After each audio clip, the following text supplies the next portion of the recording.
Tonight at 6, lightning leaves a mark. Severe weather popping up across the DMV. We're live with the real-world impacts to your Sunday night. And we still have a few thunderstorms around the area right now, still producing a lot of heavy rainfall at times too. So all these details, timing you hour by hour coming up. Teen dies in stolen car. The tragic circumstances overnight in the district after 2 people reportedly ran from the wreckage. The latest details. Love at the library. One Northern Virginia couple tying the knot this weekend. Their story leading up to their I-dos in the bookshelves. And summer savings, from tips to travel to keeping money when the tax man cometh. We're finding ways to stretch your dollar. You're watching the station covering all of the DMV. This is DC News Now. Good Sunday evening. Thank you for joining us for DC News Now at 6 o'clock. I'm Ben Dennis. Top of the hour, top of the newscast. Chief Meteorologist Jackie Lair is in for Scott Sumner right now this weekend. Sunday night. Hey, nice picture of the Capitol right now, Jackie, but some spotty showers throughout the day today. Yeah, that wasn't the case earlier. We did have those heavy downpours that really pushed their way through. Now, as we take a look at satellite and radar, though, out there over the last several hours, we have the cluster of storms right around the DC metro area a few hours ago. Then we have those storms picking up back out towards the Shenandoah Valley, and those are continuing to slowly work their way eastward. We did have several watches and warnings. We did have that flash flood warning out towards Luray that has since been canceled, but we do have these slow-moving thunderstorms working their way eastward, now working their way across Warrenton and Fauquier County. We'll continue to monitor those as they move their way eastward as well for that potential for any flooding. Now, we have that flood watch that remains in effect until 2 o'clock in the morning Monday, so that flood watch still is all across the region, although not everyone's seeing those thunderstorms at this point. So for your evening planner for the rest of your Sunday evening, still some isolated thunderstorms around by 7 p.m. 8 p.m. we're still looking at that sunset right around 8:33. Could see that chance for a few rumbles of thunder and still a few thunderstorms around by 9 p.m. as well. Tomorrow for your Monday, we still have another round of some thunderstorms thanks to a cold front that will stall over the area. I'll have more details on that in my full weather forecast coming up. All right, well, buckle up for it, Jackie. Thanks. In the district, some strong storms moving through, including throughout the DMV. But DC Fire says that lightning hit an apartment building in Northeast late this afternoon, part of the roof damaged. Our Dave Laval joins us live from the Eckington neighborhood where this happened. Dave, several problem spots today from this weather. Yeah, no question about it, Ben. Lightning hit the chimney of this apartment building, according to DC Fire and EMS. Good news is it appears there's very little damage and no one got hurt. Firefighters responded to the building at the corner of 3rd Street Northeast and U Street around 3 o'clock this afternoon. Building inspectors also got called to check the building for other damage. People who live in it told us they suffered none. Besides the lightning, we also had a couple of flash floods along New Hampshire Avenue near Catholic University in the district and on northbound DC 295 just over the PG County line. Fortunately, those waters have long receded. Meanwhile, the weather continues to impact air travel in and out of the DMV. Reagan National Airport reports delays of up to 2 hours in some cases because of the storms, not just the ones we experienced earlier, but in other parts of the country. Dulles International, meanwhile, has delays of up to 1 hour. We're live in the Eckington neighborhood in Northeast. Dave Laval, DC News Now. Glad no word of any injuries, Dave. Thanks. New tonight, a teenage boy died in a crash last night on I-295 in DC. The car he was in reportedly stolen. Police say officers responded to 295 near Suitland Parkway just after 9 p.m. One car was found on scene wrecked. The teen boy inside. Authorities say they tried to save his life, but he died there. Police added that a man and another teen boy ran off after the crash and were arrested not long thereafter. It's unknown who was driving at the time, as are the identities of everyone who's involved. Well, in Maryland, 3 people were stabbed in Montgomery County on Old Columbia Pike last night. Police investigating near a restaurant. Montgomery County authorities say they responded to a report of an armed robbery around 7:45 p.m. just north of the Intercounty Connector in the Fairland area. 3 people stabbed were sent to the hospital. Good news, reportedly expected to be all right. It's unknown what the connection to the restaurant may be in this stabbing. Police added several suspects left before they showed up.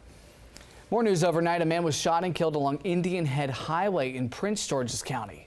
Detectives say they responded to the scene around 8:20 last night. This is in the Oxon Hill area near the Eastover Shopping Center. No word what led up to the shooting or any suspects. Police are asking for the community's help on any leads. All right, back in the district, there's a push to keep DC's outdoor free restrooms, but it could come at the cost of people's jobs.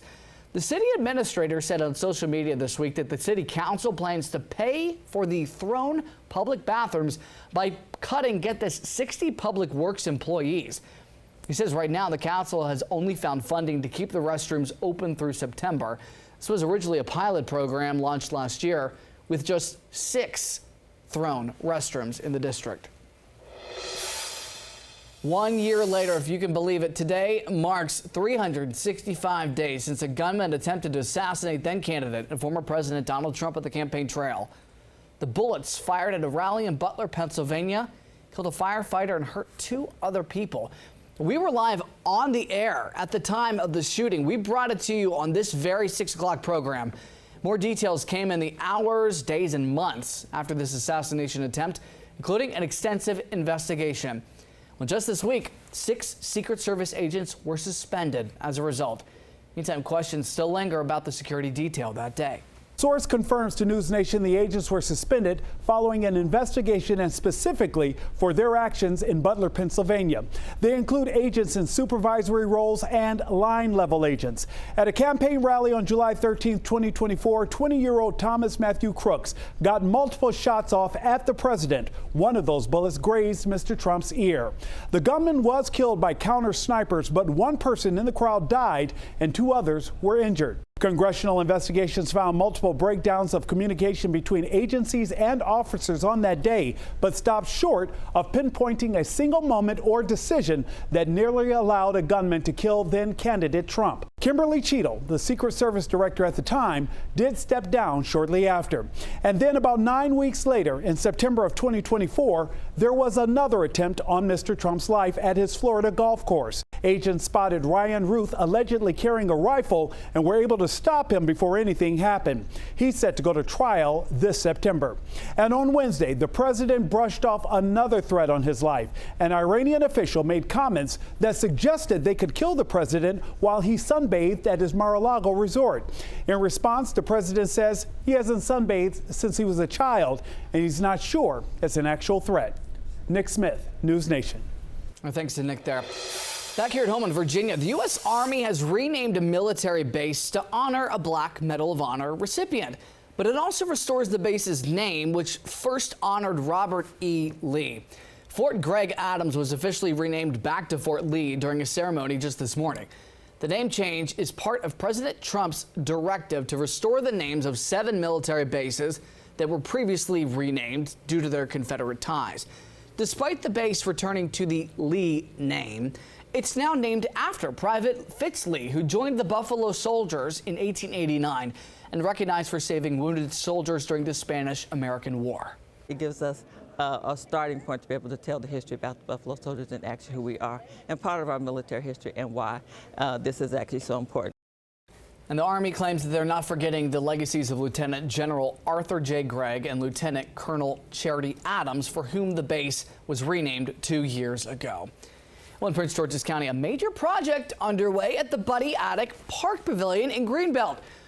2 pavilions are being built over the next 4 weeks. Includes a 25-person shelter next to the playground and a pavilion for 50 folks at the top of the hill.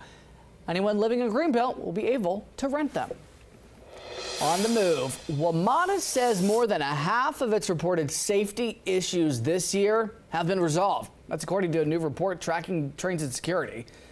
Metro officials say hazard reports are up, but 53% of them are, quote, mitigated. WMATA credits improved safety culture and responses to emergencies.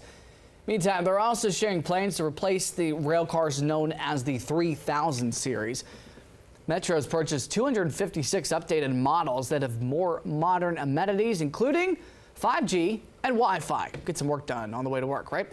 The pilot train car is expected to be on the tracks in 2027. Also on the move in Virginia, though, Capital Bike Share is expanding to Vienna. According to FXNow.com, the town council voted to use more than $230,000 in state grants to buy 4 bike stations. There's an option for a 5th down the road. They'll be installed in the fall and can be used starting early next year. That's the goal. All right, for Flyers, anyone headed out of town may see a change at airport security. What's this all about? Well, it could make going through TSA quicker. DC News Now's Yamari Sase spoke to passengers at Reagan National who will soon be able to keep their laces tied.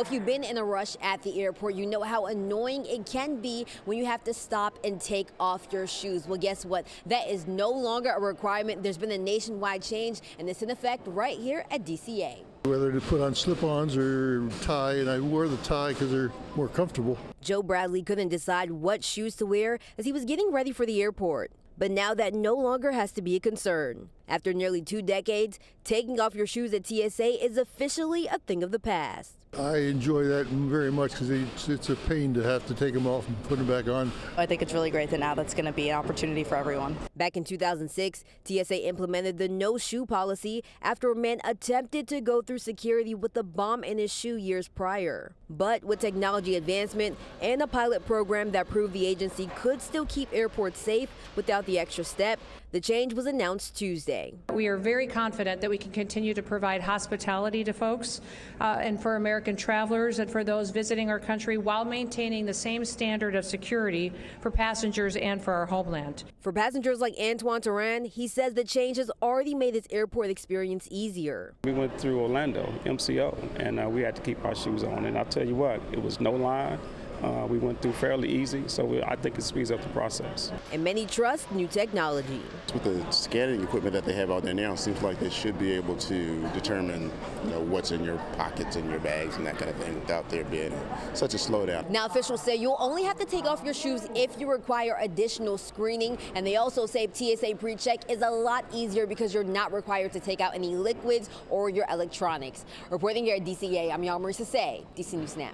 No more barefoot walking through the TSA line. Okay, Yamari, thanks. If you're yearning, though, and burning to get away to the tropics, now you can for a little less. Spirit Airlines is now offering service to Montego Bay, Jamaica. Checked a little while earlier, saw a flight as low as $76 leaving in August. All right, coming up, there's still some time to get some much-needed R&R this summer. Ways to save, moments ahead. And does tying the knot require a library card? One Virginia couple saying I do thanks to the Dewey Decimal System. Stick around for that one.